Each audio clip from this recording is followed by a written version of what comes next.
Yeah, I think, it points to the fact that St. Mary's is getting a higher caliber of player now than they were 3, 4 years ago. The freshmen coming in are better players. They're ready to go. Hey everyone, and welcome back for another episode of the Unofficial WCC Hoops podcast. I'm Zach Farmer. All 10 teams in the WCC are in action today, starting at 11 a.m. The first game of the entire college basketball season, Pacific at Stanford. And we have a slew of games this week, some really good matchups, and we'll start to dive into some of those key games, and then also start to dive into what some of the I think for me, what are going to be some of the key components to look for in these first few games. And then also later, we'll be talking with Alex Jensen, the St. Mary's play-by-play guy, and we'll go over kind of some of the expectations that we think that we can see from this team and some early things in this season that you should kind of keep an eye out for and what some of these early matchups are going to be. And this is a tough opening week for St. Mary's, and we'll start to get into all of that. But first, let's start to kind of look at what we have for this coming week. Each of the 10 teams in the WCC has at least 2 games to start it off. BYU will be playing both Idaho State, and then they have a tough one at San Diego State on Veterans Day on the 11th. Gonzaga has North Florida tonight, and then we'll be playing Michigan State in the Armed Forces Classic, and that will be an interesting one. We'll review that matchup in a bit. LMU with Life Pacific, Riverside, and Davis. Pacific will be on the road for both their matchups at Stanford today and then at North Dakota State. Pepperdine with Rice at Fullerton, then Alabama State. Portland with Lewis and Clark, Florida A&M, and Portland State. St. Mary's, again, as we talked about, and we'll go over this, they have 3 of the better mid-major programs in the country in Oral Roberts, Vermont, and North Texas.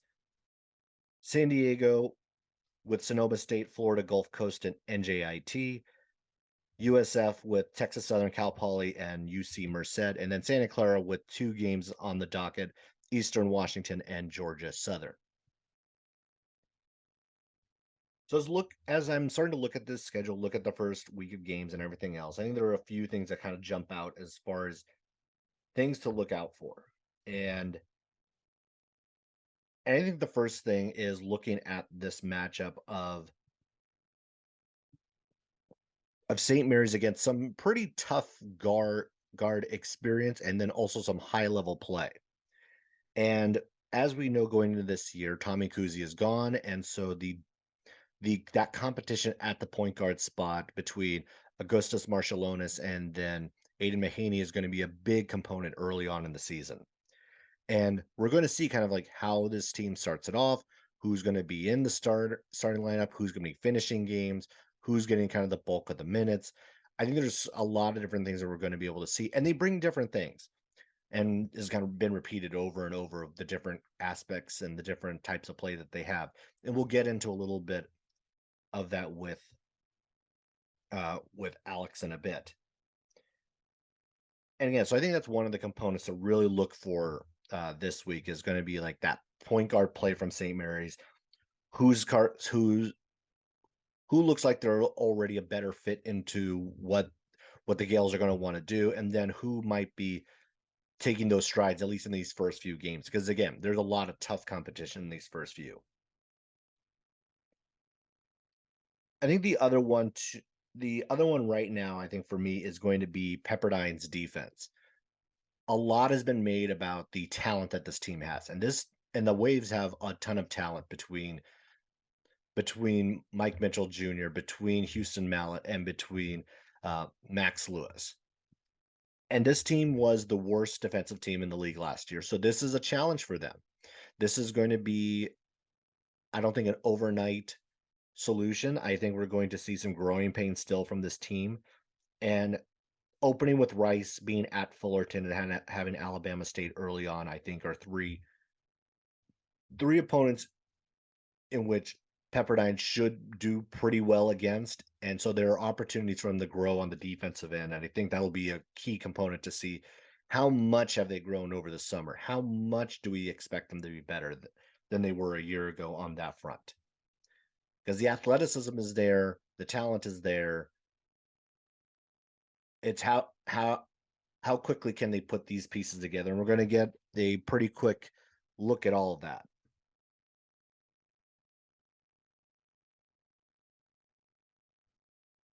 And then how can Portland build off of what they did a year ago? Again, 3 very winnable games for Portland: Lewis and Clark, Florida A&M, and then Portland State. All of these should be wins for Portland. But what does that growth look like? How do they start to incorporate Joey St. Pierre? How much are we going to see the balance from the Tyler Robertsons, the Mike Meadows, the Moses Woods, and like how that's going to all balance? I'm going to guess, much like last year, we're going to see it from night to night, next one night to the next one, that someone else is kind of taking the lead role. And that is one of the nice things that Portland does have, is that there is kind of that balance.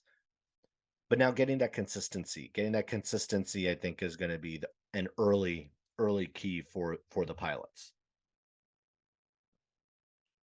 All right, and as I go into the next point, this is about BYU, and I think there's a lot to be said about the first matchup their big matchup this week, and that being San Diego State. BYU is a team I have been fairly critical of all off season, because it appears that not a lot has been done, or that not enough has been done to kind of fill the gaps that this team had. This was a team that was thin on the front line. I don't think that's changed much. This is a team that really struggled offensively outside of Alex Barcelo a year ago. I don't know if that's been completely solved. Now the addition of a Rudy Williams, I think, helps that, but we need to see it in action. And San Diego State is an opponent they will see down at the Viejas Center on Friday, and look like that they're going to be an improved team from a year ago. This was a team that was still one of the best defensive teams in the country, and they have been for the last few years. They were picked.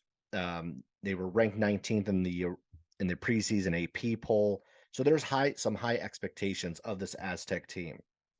We know some of the names. The Matt Bradleys, who's returning, great score for them. Nathan Mensah, who is that anchor in the key for this team. But then they have a few transfers that are supposed to be able to help them on the offensive end. Jaden Ledee from TCU, Micah Parrish from Oakland, and then Darian Trammell from Stanford. It's not Stanford, Seattle. All of whom look like that they should be able to provide an offensive punch, a little bit more, an additional level of toughness to the San Diego State team. And this is a team that did not need a whole lot of help on the defensive end. Where they struggled at times was on offense. And they had long droughts last year where they went without scoring. And one of the teams that actually did really well against them was BYU.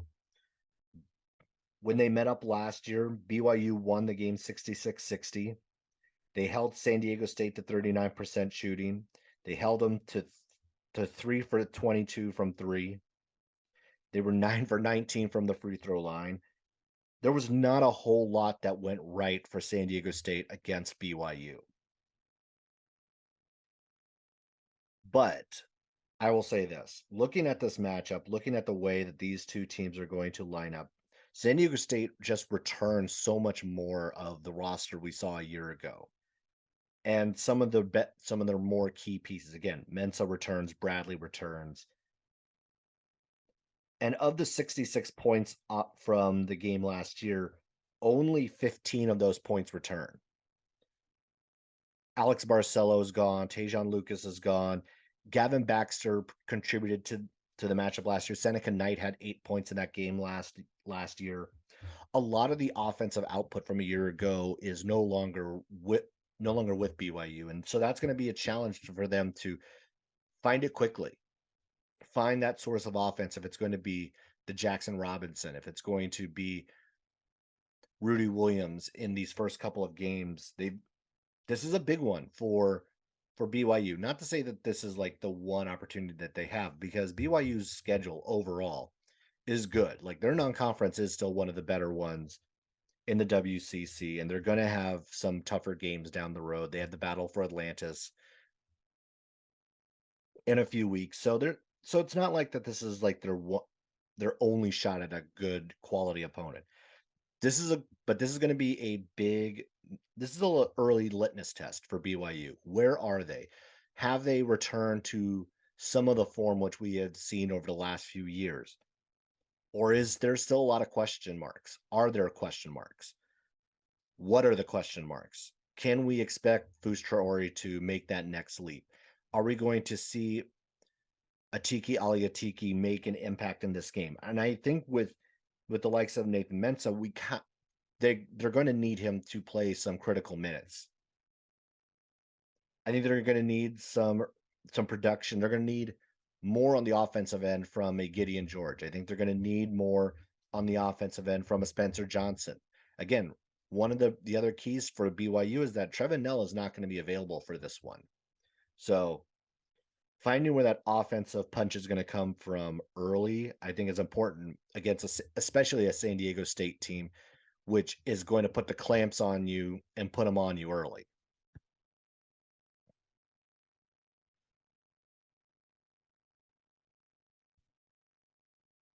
And as we think about like the Veterans Day games, the games that are going to be happening on that day, and there's a few.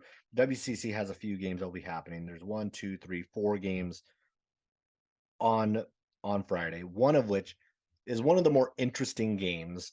I think is going to be Gonzaga against Michigan State on the deck of the USS Abraham Lincoln in San Diego. It's part of the Armed Forces Classic.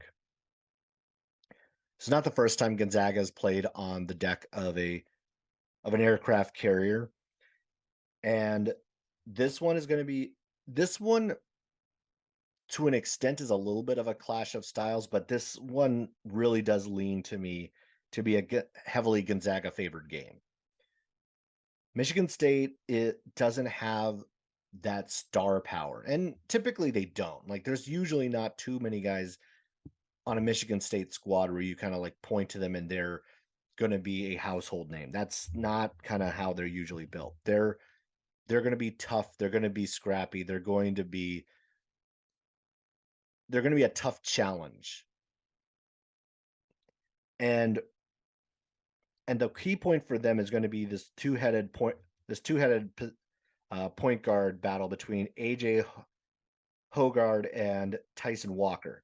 These two have kind of like shared the boatload of the minutes over the last year at that point guard spot. Hogard averaging 4.8 assists, Walker averaging 4.3. And the duo combining to have like basically a 2-to-1 assist to turnover ratio. So they're not going to turn the ball over. They're going to be a tough matchup, I think, for Nolan Hickman and for Rasheer Bolton, trying to make sure that they can almost like, can they trip these guys up? Because this is a pair that know how to take care of the ball, and both Hickman and Bolton are very good at disrupting point guards. They're very good defensively, and I think that's going to be a big key in this Michigan State matchup. If they can start to if Hickman and Bolton can control the tempo, I think that's going to really turn the tide early on for Gonzaga, especially when you also like between just those two, once you get Hunter Salas off the bench and he starts to be able to contribute in that way, I think you're going to see Gonzaga really start to take off in this game. Because early on, I see like the advantage is going to be what they can do in the post. And kind of like we saw with the Texas game last year, I expect a game like the Michigan State game where Drew Timme can kind of go off. He can really start to explode in this one and allow everyone else to kind of fill a role. This is one I'm expecting a big game from Timme early on in the season. Again, like first couple games, we got that 40-pointer from him a year ago. this to me seems like probably more of the fit for that. Also, because if you're going to be outside and actually dealing with the elements, uh, I'd expect the shooting to not be actually as great. I mean, if it's a little windy out there on the water, I could see three-pointers not being as reliable a source of offense, which again makes it actually probably a little bit more of a post heavy game. So a Drew Timmy or an Anton Watson game sort of game, as opposed to Gonzaga just barreling threes throughout the course of the game. So not as much a Julian Strother or a Rasheer Bolton game. I think this will be primarily played inside.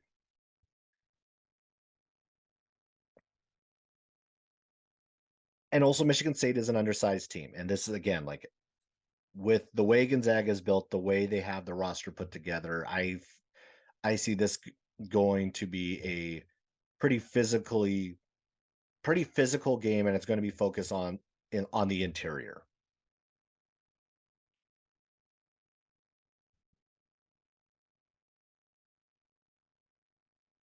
And the other big matchups this week, I think most matchups are not. There's not a huge one I see outside of the the kind of the trio of games that St. Mary's will have. Again, Oral Roberts, North Texas, and Vermont. You have the two-time All-American at Oral Roberts, Max Abmas. You have North Texas, who is one of the better defensive teams, very similar to St. Mary's in a lot of ways. And then also Vermont, who is the class of the America East. And as we get into that, I'm gonna bring in Alex Jensen, and we'll be able to talk with him about what we should expect, where he thinks the Gaels are right now, and where we think these games are going to go in this first week. All right, I'm joined by Alex Jensen. He is the voice of the St. Mary's Gaels. You can hear him on all the broadcasts throughout the course of the season. Alex, how's it going? Good, Zach. Thanks for having me on, man. I'm ready to get it going. Yeah, it's great to have you. It's great to talk with another Gael and to talk some Gaels basketball. And let's kind of start right off the bat with where we were left off last season. I mean, it was a banner year off of a season where there were a lot of question marks just a full season ago, where it's like, okay, could this team have enough offense? What was this team's identity? And as that year went on, we just saw how good that group could be. 5 seed in the NCAA tournament. They beat Indiana there in the first round, beat number one Gonzaga, are undefeated at home. Just kind of just building off of last season, just kind of talk about where it kind of like felt like the team was right at the end there. Yeah, it was a banner year. I mean, it really, I think if you really paid attention, and I know it was tough for a lot of Gale fans in 2020, just because, the injuries and the pandemic, and there's so many factors that went into that 2020 year. I thought it was going to be a little bit of a transition year anyway, when, you look at what St. Mary's lost from the year before. And now is that going all the way back? I guess that was going all the way back to Jordan Ford and Malik Fitz, departing the program. So you really had a transitional year. But in that 2020 season, I really felt like under the radar, they gained a toughness and a really, really, and I thought they were just a really good defensive team. Their pieces fit well together. They have, now what everybody knows is one of the best on ball defenders in the conference, maybe even the West Coast, and Logan Johnson. And so I thought that was flying under the radar a little bit. Now, a lot of guys got better going into last year. Johnson became, by the end of the year, kind of a go-to scorer. You saw what Alex Dukas could do, when he remained healthy. Tommy Kuzi took another huge leap. And obviously Matthias Toss was much better in just kind of scoring around the basket. And those guys had played together for 3 years, even going back to that team with Jordan Ford and Malik Fitz. All those guys were on that team.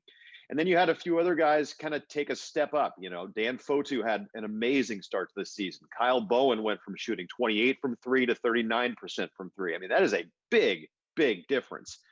And then, Mitchell Saxon was a year better as well when you talk about backing up Toss at the five. So, again, I thought they were flying under the radar a little bit after that 2020 season. I didn't see a 5 seed in the NCAA tournament coming, but they just kept continuing to get better. And that just, you look at Randy Bennett and what he's been able to do at St. Mary's, and last year was a well-deserved Coach of the Year honor because he didn't panic. Mhm. He didn't go out to the transfer portal and flip over the roster. Even despite what 2020 looked like, I feel like he knew what he had, and it really kind of played out into a best case scenario. And I mean, again, a lot of guys got better, but I think a lot of the credit goes back to Randy Bennett and this coaching staff. Is just sticking with that club, sticking with those guys, and understanding that there was a much higher ceiling than they showed in 2020. Yeah, definitely. I mean, this again, like I was one of the skeptics, the cynics about what last year could have been. Yeah, rightfully so. And yeah, there were, I mean, but just the way that this coaching staff was able to kind of develop a lot of these guys, and really the work that all the up and down the roster those guys put in to be able to kind of get to that level. I mean, again, Tommy Kuzi's kind of the prime example of like that one guy who you look at his career numbers and you look at last year, it's just like night and day. It was like a different player a year ago, this past season, and parlayed that into actually having an NBA job now. And that's kind of the craziest thing. I think the whole Tommy Kuzi story of where he was at the beginning of last year to where he is today. It's like, it's kind of a crazy just come up story. No question. And, just looking at Tommy's numbers from last year, he shot 45% from three. I mean, this was a guy that just a year ago, maybe 2 years ago, you kind of hold your breath as a Gale fan, right? When, he let one fly from the three, but he turned into, 45% is an elite number. We always knew that he could play, make, and run the offense, but he was, this is not a cliche. After shoot around, he was the last guy in the gym getting shots up, even as a 6th-year senior. So it's Randy Bennett. It's the culture that they've created there. When you have a guy like Tommy Kuzi who is still putting in the work to get better, and as you said, now at least getting a crack at what we think will be in the G League. I mean, who saw that coming a year ago at this time? And looking at this roster going into this year, you still have a lot of the guys coming back. I know like a lot of pundits, a lot of people have pointed out, yes, Tosa's gone, Fotu's gone, Kuzi's gone, and not to minimize their impact because those are 3 big pieces to this roster that are gone. But there's a lot still here. And I think what's really exciting about this group is not just the returners, but just the slew of new guys who are going to be coming in, and a freshman class who might be getting more run than we've seen in most freshman classes we've seen under Randy Bennett. Just kind of talk about what you've heard from coaches and what you've kind of seen to this point of what the new guys might bring, the Aiden Mahaney's, the Chris Howells, the Josh Jeffersons, the Harry Wessels. Like this group looks like it's going to contribute early. Yeah, I think, kind of it points to the fact that St. Mary's is getting a higher caliber of player now than they were 3-4 years ago. The freshmen coming in are better players. They're ready to go, kind of right away. So, I mean, if you start the guard line, right, I mean, obviously the big loss is Tommy Kuzi, along with Matthias Toss, but, don't forget Augustus Marcialonis started, double-digit games last year. So you have a nice, healthy competition with he and Aiden Mahaney. And you throw Chris Howell into that mix, and Chris Howell's a guy that can play anywhere from the 1 to the 3. He can probably guard anywhere from the 1 to the 4. And I just feel like, watching, especially, Augustus and Aiden, the 2 guys that are probably going to be sharing that opposite guard spot, with Logan for the most part, at least that would be my assumption. I feel like their skill sets complement each other pretty well. Augustus is kind of more of a distributor, right? He's more of your pass first point guard. I've heard Aiden Mahaney, I mean, Randy Bennett kind of compared him a little bit to a similar style of player as Mickey McConnell. He can really shoot it. He's a true point guard, but, he's a scorer too. So, I think those 2 guys, their skill sets complement each other really well. And, then you throw in Chris Howell, who, Coach Bennett has likened a little bit to Stephen Holt. He's 6'6". He's a guard, but you can put him at the 3. His shot has improved tremendously since the time that he came on campus. Now, I don't know if he's quite a reliable 3-point shooter at this point, but he's a guy that if he has an open look, they want him to take it. And again, 6'6", a guy who can handle. You can put him in the ball screen. He sees the floor well. So you've got, with those 3 guys, and especially as you mentioned, going back to your question, the 2 newcomers in Aiden and Howell, although Howell spent a year as a redshirt last year. Right. You've really got some depth there.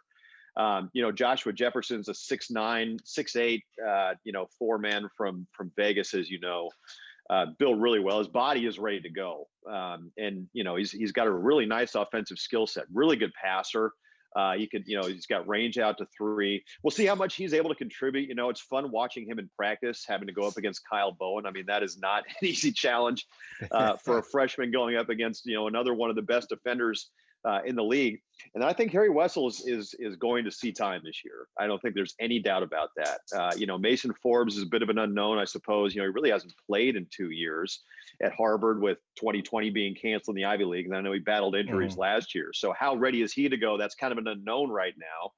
But Harry Wessels is a legit 7'1". I mean, he is a big dude. And, I think Mitchell Saxon, if he takes that next step, I think he's primed for a big year.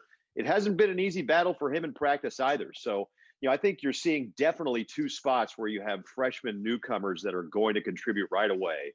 And that's at the guard spot with, Mahaney and Howell, and at the 5 spot with Wessels. In some form or fashion, we're going to see freshmen in those 2 spots in this rotation at some point in the year. And maybe this kind of goes into my next question of who's, from what you've seen, maybe what the coaches have said, who's been really the guys who are going to stand out, who might make that next leap. Because one of the guys I kind of think of is a Mitchell Saxon type, where we saw the flashes a year ago, and now he's going to be able to have that full-time responsibility to be at the center spot. Is it someone like him, or is it someone else that you might have seen or have heard that might be making that next step? I think Mitchell Saxon's a great call. Obviously the numbers per 40 last year backing up Toss were pretty darn good. He's got a different skill set than Matthias Toss. Toss was a big body, knew how to, very good defensively, but in a different way. It was more body position, floor position. His ball screen coverage was very good offensively. He's more skilled. I think it took him a little while to become a good finisher around the rim, and I think we saw that last year. But really good passer, high basketball IQ. Mitchell Saxon is more shot blocker, rebounder, scores in the post. I think, as a freshman, he was a better finisher. And as a sophomore, he was probably a better finisher at that point in his career than Matthias Toss was. So it's just a different skill set. But like you said, we've seen glimpses of that. I think, whenever you have a younger big, and, even though Saxon's a junior, in terms of playing time, he's still a younger big, it is foul trouble, right? How are you able to guard the post and kind of, understand what you can do, what you can't do, especially with your hands in guarding post ups, and not pick up those ticky tack fouls, right? It took Matthias Toss a little while to figure that out, if you remember correctly. In his freshman, sophomore years before the injury, he was a little bit foul prone. So we'll see how Mitchell Saxon is able to adjust in that part of his game. I'll give you another name that I think might surprise people this year, and that's Luke Barrett. Luke Barrett is a 6'6", third-year guy, redshirt sophomore from Piedmont. But with the departure of Jabe Mullins, there's a little bit of playing time there opening up at that 3 position behind Alex Dukas. And you could even slide Dukas to the 4 if you want and make a really small ball lineup. But Luke Barrett does a lot of the things that get you on the floor for Randy Bennett. He rebounds, he defends, he plays hard. And those type of things are infectious. Does he have the same type of scoring upside as a guy like Alex Dukas? Probably not. But he does things that help you win in a similar vein to a Chris Howell or a Kyle Bowen. And that's another thing I wanted to mention about Chris Howell. We were talking about that newcomer in that newcomer segment. The same thing goes for Luke Barrett. These guys just do things on the floor that help you win, much like we've seen Kyle Bowen do over his 3 years. So you're right. Mitchell Saxon, I think, is in there. And outside the newcomers, I think Luke Barrett has a chance to play a very big role in this game, on this team. And if you remember back to that USF game at home, Luke Barrett played a very big role with Alex Dukas limited to just a handful of minutes with back problems. Yeah. It was him and Jabe Mullins really playing a big role. But Luke Barrett was a guy that was counted on down the stretch, and I think you're going to see a lot more of that this season. And I agree. I've really liked what Luke Barrett has been able to kind of provide to this point. It does look like he's going to be able to provide critical minutes. I almost think of that that he's going to be one of those, almost like a secret weapon of sorts. Yeah.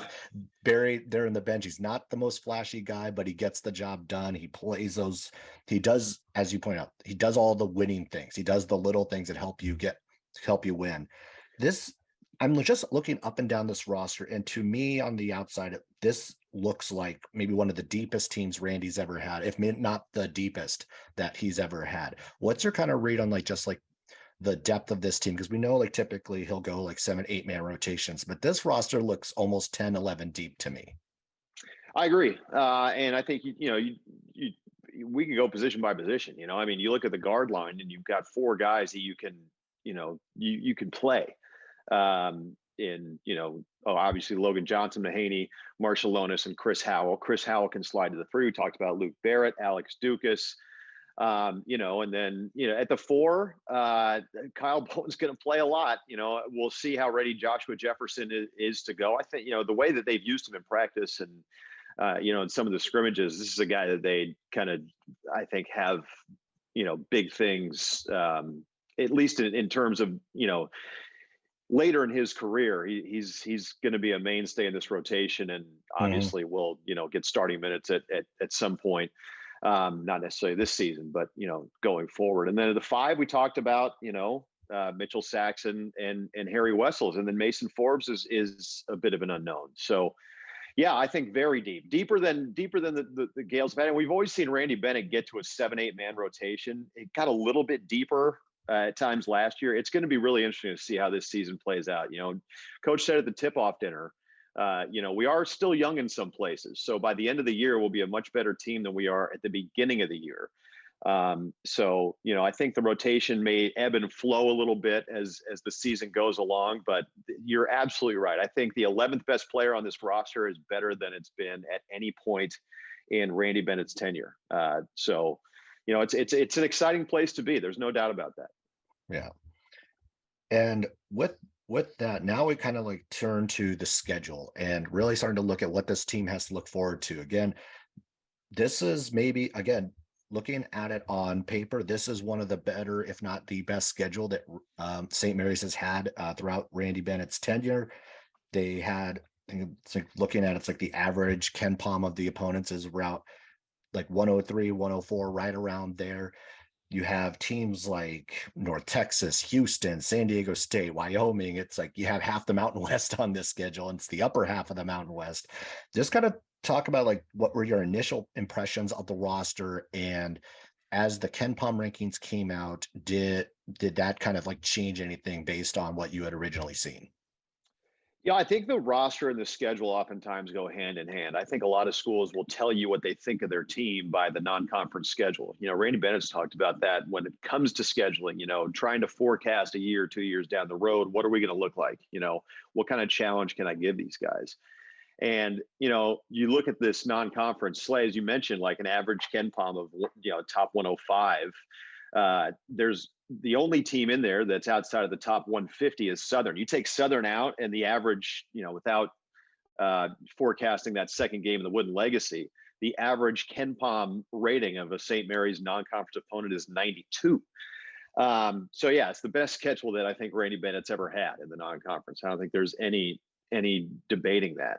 And it's gotten better. I mean, the narrative may still be out there when you went back to like Jock Landale's senior year when, really the schedule kept the Gaels out of the NCAA tournament. The only two real opportunities they had at a Power 5 team, if I remember correctly, were at the say Wooden Legacy, where they had lost in overtime to Georgia and lost to Washington State after beating Harvard by 20 or something around there. But I think we've seen it kind of building over the last few years. The Crossover Classic back in 2020 with some really quality teams. Last season, let me pull up last season's schedule. Last season when you start off with Prairie View A&M, Texas Southern, Southern Utah, but then you go, obviously you've got the Maui, you go on the road to Utah State and Colorado State, you host UC Santa Barbara, San Diego State is in there, Missouri, Missouri State ended up being a quad 2 game. And then, this year's schedule is even up a level from there. I mean, we were talking before you hit record about how when you take last year's net rankings, if you go by last year's net rankings, among the top 8, top 10 conferences, outside of the SWAC, really, and some of those other, schools that need to travel to fund their programs and play a bunch of the top teams. This is the best schedule in the country, and obviously things can change from year to year. So last year's net rankings aren't this, but even looking at KenPom, and the numbers on this year's schedule, it's really eye popping. And St. Mary's as a program has come a long way, in that regard. And again, I think it tells you what you need to know about what Randy Bennett and this coaching staff think of their club coming into the year. Yeah, and then this week it starts off this coming week with Oral Roberts, Vermont, and North Texas, 3 of the tougher mid-major programs in the country. Believe all, at least Vermont and Oral Roberts are picked to win their leagues. North Texas, I think, is like picked to finish second or first, like right around there. They're going to, and a lot of people have them as a potential at-large tournament team. Just kind of talk about what we might see this week. Obviously, I think like one of the things is probably going to be kind of pointed on is like what's going to happen in that point guard spot, and what we're going to see from both Marshallonis and Mahaney.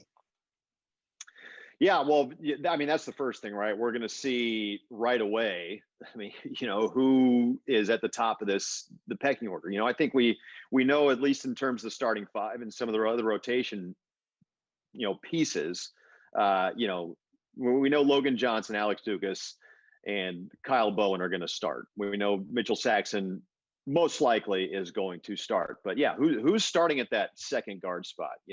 How does that rotation play itself out? Who plays crunch time? Again, you've got 2 guys in Mahaney and Marshallonis who kind of have a bit of a different skill set. So, I think it kind of offers Randy Bennett and this coaching staff some options. What do you need at that point in the game? How is this game going along?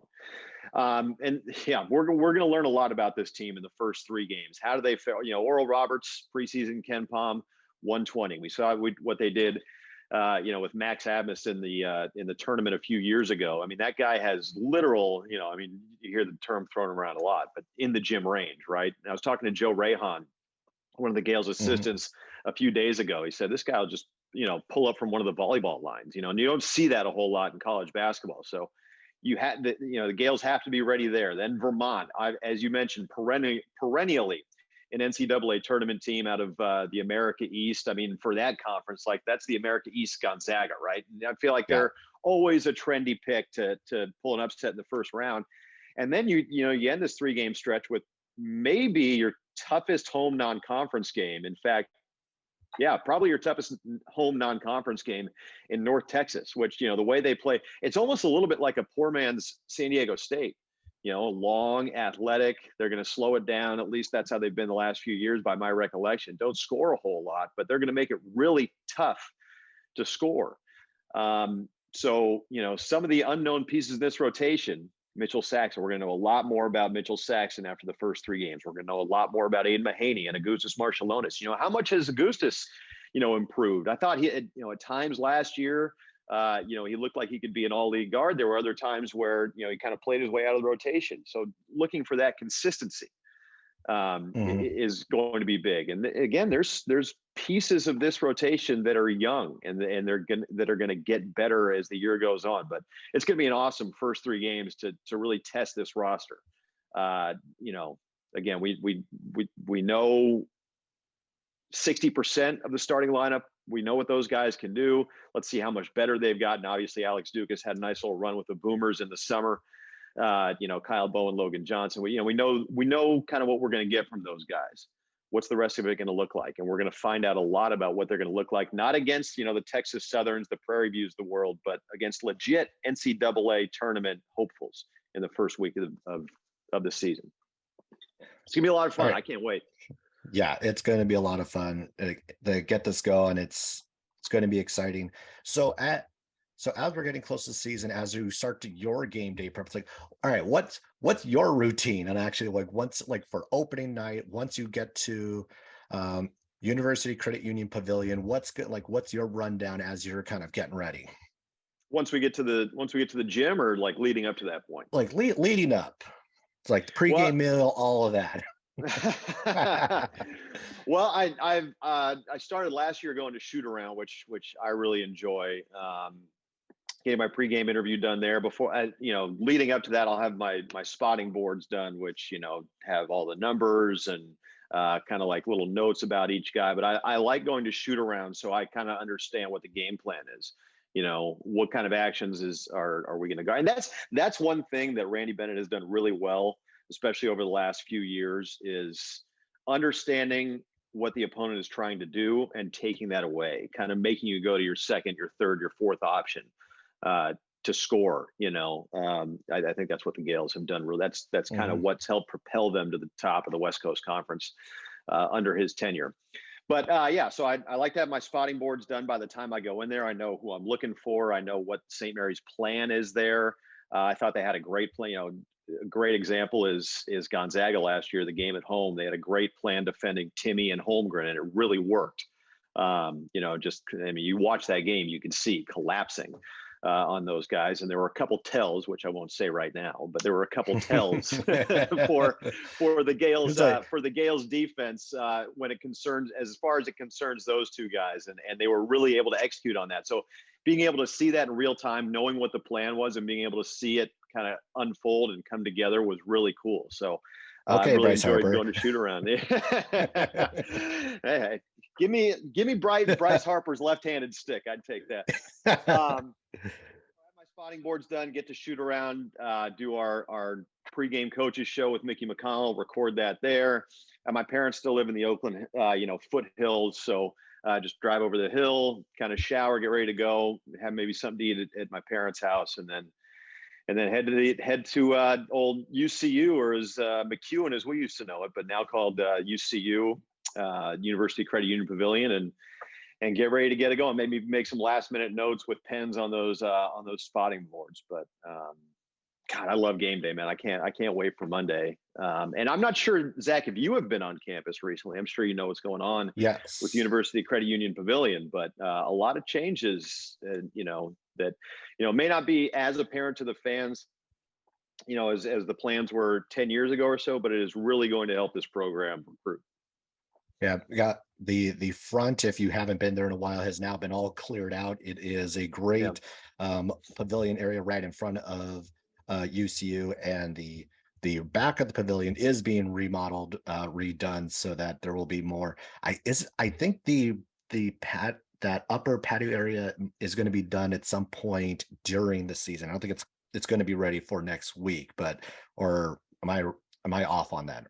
I think you're right. I think what I've heard is December at some time. I think that whole thing is going to be kind of ready to go. So, but it's a really cool, it's going to be a good for the fan experience, that patio out there. And I think they're going to have like some concessions.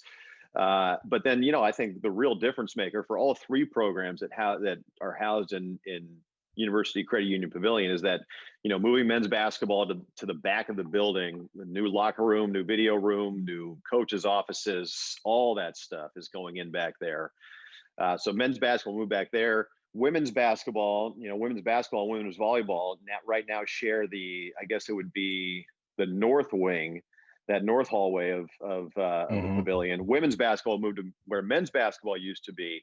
And then, on that other side, you will finally have laundry, you will finally have an officials locker room, and you will finally have a designated visitors locker room. So, hats off to Mike Matoso and his whole team for making all that happen. And it's just, I know we kind of marvel at this all the time, Zach, but it's amazing what Randy Bennett and Paul Thomas and Rob Browning have been able to do, with the limitations in that facility.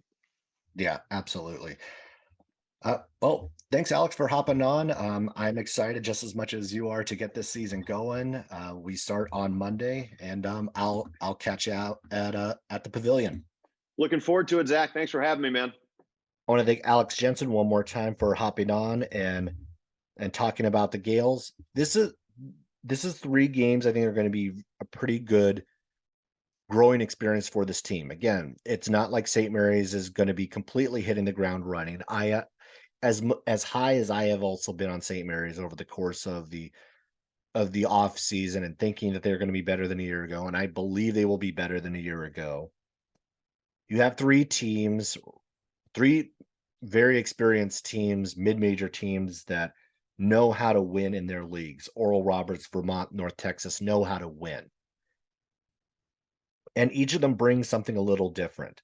Oral Roberts brings a little more of that star power, a little high tempo offense. This is a team that had scored the fourth most points in the country. North Texas is last year looked a lot more like St. Mary's, was a defensive first team and really had a little bit more of a balanced scoring approach, which is again very much like St. Mary's. And then you have a Vermont team which has a lot of depth at the guard spot, which is going to test the early experience of how much growth have we seen from the 2 point guards, both Mahaney and from Marshallonis early on. I think that's one of the bigger challenges. I think we saw Marshallonis struggle at times defensively, and that's why you saw him get pulled from games from time to time. So this is going to be, I think, it's going to give them 3 very different tests. I think it's going to challenge them really well throughout the course of this first week, as that kind of like starts to dive into where they're going to be playing next week. It's kind of a little bit of a lighter week next week with Southern and Hofstra. So I expect that they're going to try. You're going to see some interesting combinations, I think, in this first week for St. Mary's. Again, you have a lot of younger pieces off this bench, you're going to see younger guys get more minutes, which is not something you typically see from a St. Mary's team. I think you're going to see more minutes from a Harry Wessels, a Joshua Jefferson. You're going to see more from a Chris Howell. You're going to see more guys, more younger players get pretty legit minutes from this team. Again, very different from what we have seen in the past, but very rarely has Randy Bennett had so many young guys he could legitimately turn to give good minutes.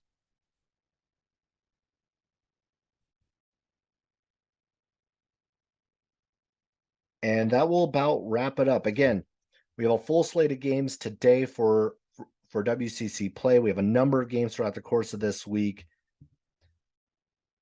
I'm excited to get into it. Again, I think that like the 3 matchups I'm keen in on are BYU at San Diego State, Gonzaga against Michigan State, and then I'm going to say St. Mary's against North Texas on Sunday the 13th. Those are the 3 matchups to watch out for. I think that's going to be some really, really high level basketball from all three of those teams. All right, and that'll do it for this week.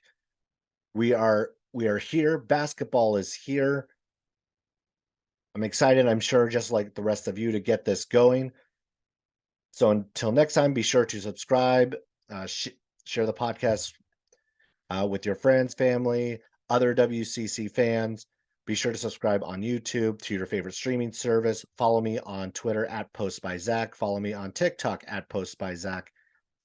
And until next week, I will catch you later.